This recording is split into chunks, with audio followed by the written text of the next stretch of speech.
Speaker, happy to talk about the budget this time because there's been quite a number of wins in there for Māori, and particularly in the areas where it's needed. There was a time when Māori were on the sideline of the economy, unemployed, labourers, socio-economic group, last in work, first off. It's a different story now as Māori and iwi are developing assets and starting to work in terms of the economy. 16.5 billion is the total of their what they have towards kick-starting the economies and getting it going. So I was pleased to receive 10.5 million for my economic task force, which was set up a number of Māori entrepreneurs in economics who are working in different areas. One of the areas is in establishing possibilities of iwi infrastructure development. They've produced a book of all the infrastructure to be done in the next few years around New Zealand and ways in which iwi can partner each other, iwi can partner government, and way iwi can work with private companies in order to get involved in infrastructure, provide training and create more jobs.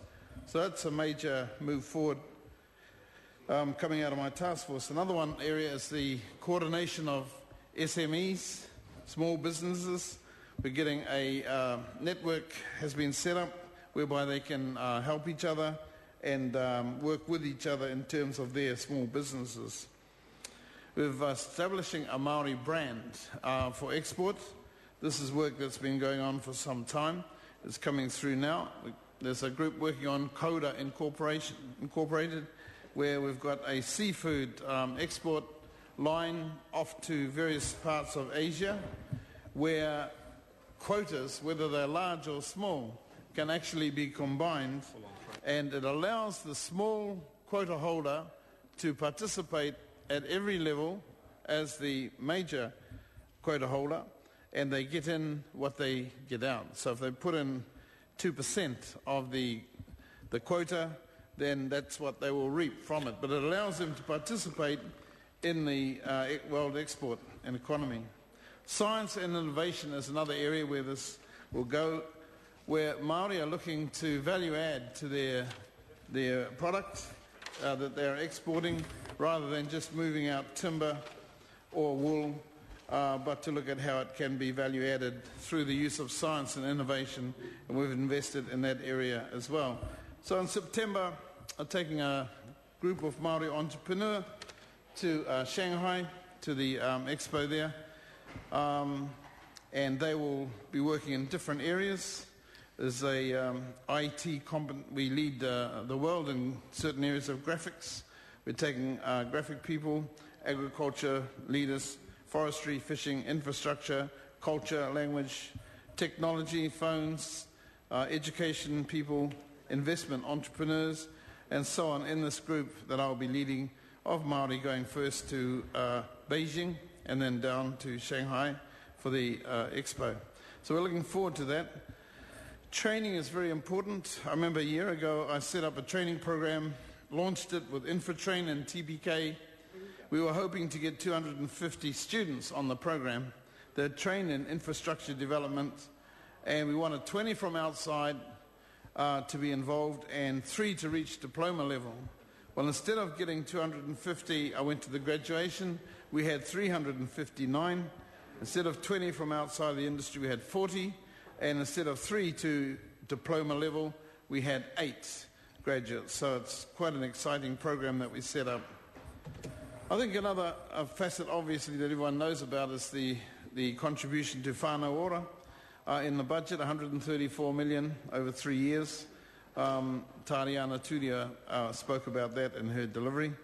I'm a little late being in here because I'm not in the house a lot sometimes.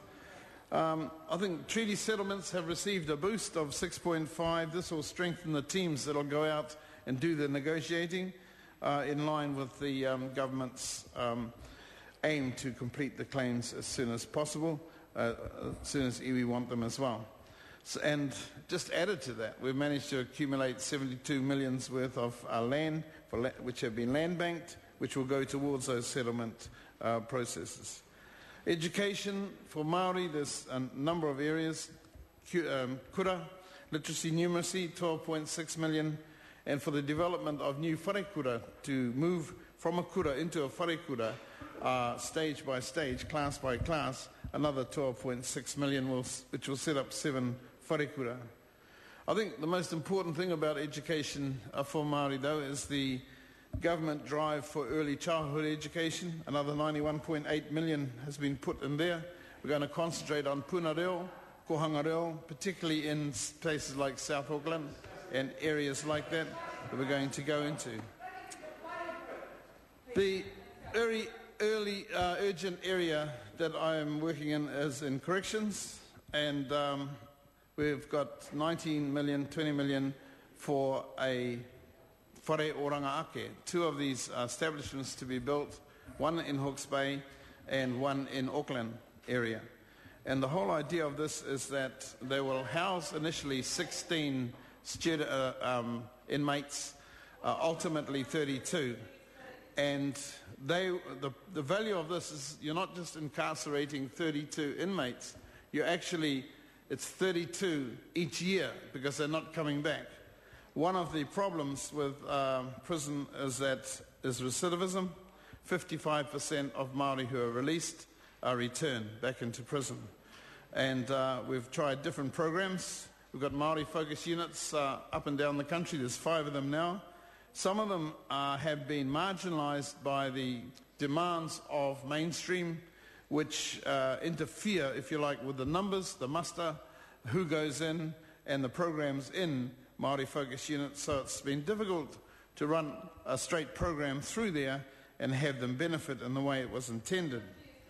In Waikeria, it's different. We've been able to protect to a certain extent that Māori focus unit, and I'm happy to say since 2007 that we've had 217 go through there, and only 23 out of those have reoffended, are back in the system somewhere in New Zealand, back in the prison system. That's a far cry from 55% of incarcerated people.